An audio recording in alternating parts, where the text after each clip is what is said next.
आदरणीय गरीबदास जी और क्या कह रहे हैं। कामी तजे न कामना, अंतर बसै कुजान, और साधु संगति भावे नहीं, जुगन जुगन का श्वान। कुत्ता है वो कुत्ता। कामी तजे न कामना। अरे सतगुरु से उपदेश लेकर इतना ज्ञान सुनकर भी जो व्यक्ति अपनी काम वासना का परित्याग नहीं करता है, परमात्मा कहते हैं उसके हृदय में कोई ज्ञानवान नहीं समझाया। अंदर से बिल्कुल थोता है, थोता। कुछ भी नहीं है उसके अंदर, भक्ति का जो है वो किरका भी नहीं है। साधु संगति भाव है नहीं, अच्छे भक्तों की संगति उसको अच्छी नहीं लगती है, जो कामी भगत होता है। अब जैसे मैं पवन दास सात संगति के माध्यम से बहुत ही बढ़िया संदेशा दे रहा हूं, आत्म कल्याण का संदेशा दे रहा हूं, खरी खरी बात कह रहा हूं, लेकिन जो भगत काम वासना में है, विषय विकारों में दशा हुआ है, उसको मेरी ये साधु संगति, मेरी ये बातें अच्छी नहीं लग रही, उसको ये ज्ञान की बातें उसको अच्छी नहीं लगेंगी।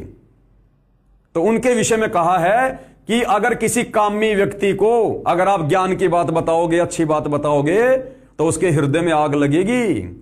साधु संगति, अच्छे भक्तों की संगति उसको अच्छी नहीं लगेगी, क्योंकि अच्छे भक्तों की संगति में आकर तो भैया विषय वासना त्यागनी पड़ेगी, और कामी भगत कभी इन विषय वासनाओं का त्याग नहीं कर सकता। तो उसको साधु संगति क्यों अच्छी लगेगी? वो तो सात संगति को बुराई बताएगा। तो कहते हैं कामी तजे न कामना, अंतर बसै कुजान, और साधु संगति भावे नहीं, जुगन जुगन का श्वान। वो तो योगों योगों से कुत्ते की योनि भोगता हुआ आ रहा है, कुत्ते की योनि, उसकी तो वो ही आदत है। तो भाई अगर सतगुरु रामपाल जी की भक्ति करके वर्तमान में इसी मनुष्य जन्म में मोक्ष के प्राइम टाइम में अगर वास्तव में सतलोक जाना है, मोक्ष प्राप्त करना है, तो भैया इस घटिया कुक्रम विषय वासना से संकल्प लेकर छुटकारा प्राप्त करना होगा। चाहे आपका पति नाराज हो, चाहे आपकी पत्नी नाराज हो, भैया संघर्ष करना पड़ेगा। संघर्ष करने के लिए गुरु ने ज्ञान दिया है, संघर्ष करने के लिए। अरे बाकी तो ये संसार ना कर रहा, फिर अरे बाकी सभी बुराइयों में तो संसार भी लिप्त है, ये कुत्ता कर्म तो पूरी दुनिया कर रही है। फिर भगत में और जगत में क्या अंतर हो गया भाई? हम भक्ति लेकर भी अगर इसी विषय विकार में पड़े हुए हैं, वासनाओं के दास बने हुए हैं, तो सतगुरु से तत्व ज्ञान लेने का क्या फायदा? फिर तो जगत वाले भी वैसे ही, हम भगत भी फिर वैसे ही। तो इस विशेष विकार को त्यागे बिना आप और हम कभी भी सतलोक की उम्मीद ना करें। आगे क्या कह रहे हैं गुरुदेव भगवान कि निकम्मो क्या मुंह दिखाओगे अपने गुरुदेव भगवान को जब ये शरीर छोड़कर तुम त्रिकुटी पर जाओगे, जब वहां तुम्हारा परमात्मा से आमना सामना होगा। और धर्मराय के रूप में कबीर भगवान बैठा है, कबीर भगवान सबका लेखा जोखा लेगा वहां पर।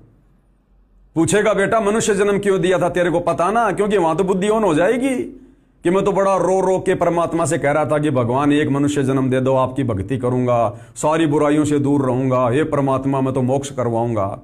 वहां जाते सब कुछ याद आ जाएगा। तो क्या कह रहे हैं? क्या मुखले विनती करूं लाज आवती मोए, और तुम देखत अवगुण करूं कैसे भाऊं तोय। क्या मुखले विनती करूं? अरे जो भगत भाई बहन, स्त्री या पुरुष सतगुरु रामपाल जी से उपदेश लेकर, सतनाम सारनाम सार शब्द लेकर भी जो अभी तक विषय वासनाओं के दास हैं और इन सतलोक आश्रमों में गुरुदेव के दर्शन करने जा रहे हैं, गुरुदेव के आगे जाके खड़े होते हैं, अरे मंद बुद्धियों तुम्हें शर्म भी आती है कि नहीं आती है? आदरणीय गरीबदास जी क्या कहते हैं उस भगत के लिए जो भगत होकर भी काम क्रोध मोह लोभ अहंकार में सड़ रहा है, वासनाओं का गुलाम है। कहते हैं ऐसा भगत अपने सतगुरु के सामने मुंह लेकर भी कैसे खड़ा हो रहा है? क्या उस निकम्मे को शर्म भी नहीं आती क्या? बिल्कुल भी, कि मेरे सामने जो खड़े हैं ये परमात्मा है, अंतर्यामी है, जानी जान है, इन्हें मेरे सारे अवगुणों के विषय में पता है, और मैं नीच अपना क्या मुंह लेकर इनके सामने जाऊंगा इन बुराइयों को करते करते। क्या मुख ले विनती करूं अपने सतगुरु के सामने इन विषय विकारों में पड़े पड़े, और क्या मुंह लेकर अपने गुरु के सामने जाऊंगा मैं? लाज आवती मोहे, शर्म आती है शर्म। तुम देखत अवगुण करूं, ये सतगुरु आप अंतर्यामी हो, सब कुछ देख रहे हो, और तुम्हारे देखते देखते मैं सारे अवगुण कर रहा हूं, विषय वासनाओं का कीड़ा बना हुआ हूं।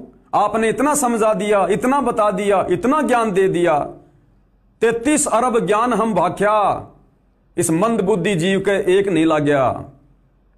एक भी वाणी इस मंद बुद्धि प्राणी के ऊपर सेट नहीं हो पा रही। इतना ज्ञान सुनने के बाद भी तो क्या मुंह लेकर विनती करोगे अपने सतगुरु के सामने। इसलिए पवनदास ने बार बार संदेश दिए थे जब गुरुदेव भगवान हिसार जेल में थे कि अगर भगत बनना है तो गुरुदेव भगवान के हिसार जेल में रहते सहते बन जाओ। इन तमाम प्रकार की बुराइयों से गुरुदेव भगवान के हिसार जेल में रहते सहते अपना पीछा छुड़वा लो, अन्यथा नालायको जिस दिन गुरुदेव भगवान आएंगे वो फाइनल समय होगा, उस समय अपना क्या मुंह लेकर जाओगे अपने गुरु के सामने। अरे गुरु कहेगा नहीं, लेकिन गुरु को पता है कि मैंने 11 साल तक भगत बनने के लिए इन मंद बुद्धियों को मौका दिया था।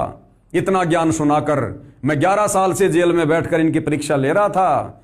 आज भी ये काम वासना के कीड़े बने हुए हैं। तो क्या मुखले विनती करूं लाज आवती मोहे, और तुम देखत अवगुण करूं कैसे भाऊं तोए। हम सतगुरु को कैसे अच्छे लगेंगे? हम सतगुरु को अच्छे लग ही नहीं सकते।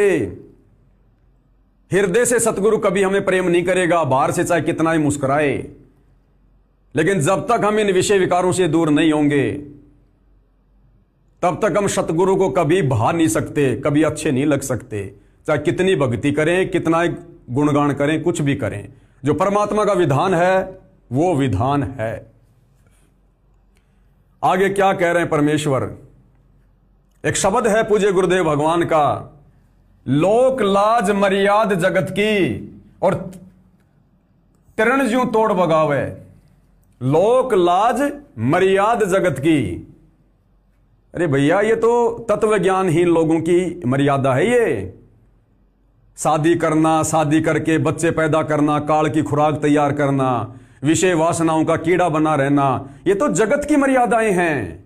भगत की मर्यादा उपदेश लेने के बाद, सतगुरु धारण करने के बाद जगत से भिन्न हो जाती है, भिन्न। लोक लाज मर्याद जगत की। तिरण यानी घास का तिनका, उसकी तरह बिल्कुल तोड़ के फेंक दो। और कामनी और कनक जहर कर जाने, ये भगत के लिए आदेश है, भगत के लिए। क्या कह रहे हैं परमात्मा, नाम उपदेश लेने के बाद में कामनी और कनक इनको जहर के समान समझना, जहर के समान। अरे जिसको पता है कि ये जहर है, क्या उसका एक टपका भी कोई अपनी जीभ पे रख सकता है? क्या कोई पागल रख सकता है? पागल, समझदार नहीं। तो कामनी का मतलब है स्त्री। परमात्मा कह रहे हैं स्त्री को, अब स्त्री तो हमारी बहन भी है, स्त्री तो हमारी मां भी है। हमने उस घर को छोड़ के नहीं जाना, उनसे दूरी नहीं बनानी। स्त्री रूप में जो तेरी पत्नी है, केवल तूने उससे सेक्स क्रिया बंद करनी है, शारीरिक संबंध बनाने बंद करने हैं। बाकी उस स्त्री की तू अच्छे से, तू उसकी इज्जत कर, उसको प्यार से बोल, उसकी अन्य तमाम प्रकार की आवश्यकताओं की पूर्ति कर, जिसकी तेरे साथ में शादी हुई है, क्योंकि वो तेरी अर्धांगिनी है, वो तेरी पत्नी है।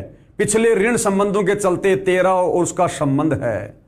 लेकिन अगर तूने भक्ति सफल करनी है तो पति पत्नी व्यवहार बंद करना पड़ेगा। यानी उन बकवादों के रूप में, शारीरिक संबंधों के रूप में तूने अपनी स्त्री को जहर के समान समझना पड़ेगा। बाकी तो उसी परिवार में रहना है, प्यार प्रेम से बोलना है, सारे काम करने। लेकिन जब बात आएगी विषय वासनाओं की, शारीरिक संबंधों की, तो कहते हैं उस विषय को लेकर स्त्री को जहर समझना पड़ेगा, जहर। यह सतगुरु का आदेश है, पवनदास का नहीं है। कामिनी यानी स्त्री, और ये कनक यानी सोना, सोना, क्योंकि सोने में भी काल का निवास है। गुरुदेव ने बता दिया राजा परीक्षित की कहानी बता के कि सोने में काल का प्रवेश है। और स्त्री के साथ यदि तुम बकवाद करोगे, शारीरिक संबंध बनाओगे, तो तुम्हारी कितनी बीज शक्ति नष्ट होगी। काल का कितना दबाव है तुम्हारे ऊपर। सतगुरु ने 30 साल से इतना ज्ञान दिया और फिर भी तुम वही काम कर रहे हो जो काल चाहता है। तो तुम किसके गुलाम हो, तुम किसके दास हो, काल के या अपने सतगुरु के? तुम किसकी बात को ज्यादा महत्व दे रहे हो? काल की क्रिया को। तो गुरुदेव भगवान कहते हैं अगर उपदेश लेकर भक्ति सफल करनी है, मोक्ष प्राप्त करना है, भाई ये अमरवाणियां हैं, मूल मंत्र हैं, ये फॉर्मूले हैं। जब तक हम फॉर्मूलों के हिसाब से नहीं चलेंगे हम कभी भी सफल नहीं हो सकते भक्ति मार्ग पर, कभी भी। तो क्या कह रहे हैं परमात्मा, कामनी यानी स्त्री को, यानी बकवाद रूप में, सेक्स रूप में, और ये कनक यानी सोना, इनको जहर के समान समझना पड़ेगा, जहर के समान। अगर मोक्ष प्राप्त करना हो तो शहर अगमपुर जावे वो भगत शतलोक जाएगा। अगमपुर यानी सबसे आगे वाला शहर शतलोक है। कहते हैं वो भगत जो स्त्री को और सोने को जहर के समान समझेगा वो शहर अगमपुर जावे। वही आत्मा यहां से भक्ति करके शतलोक जा सकती है। बाकी कामी भगत का उद्धार नहीं हो सकता, चाहे कितनी भक्ति कर ले, कितना दिखावा करे, वो तो नीचे से फूटा हुआ है, फूटा, टपक टपक टपक भक्ति टपक रही है। जब कोई राम भगत गति पावे हो जी, तब कहीं जाकर कोई राम भगत, कोई सतगुरु भगत, कोई कबीर भगत मुक्ति प्राप्त कर सकता है। ये अमरवाणियां हैं।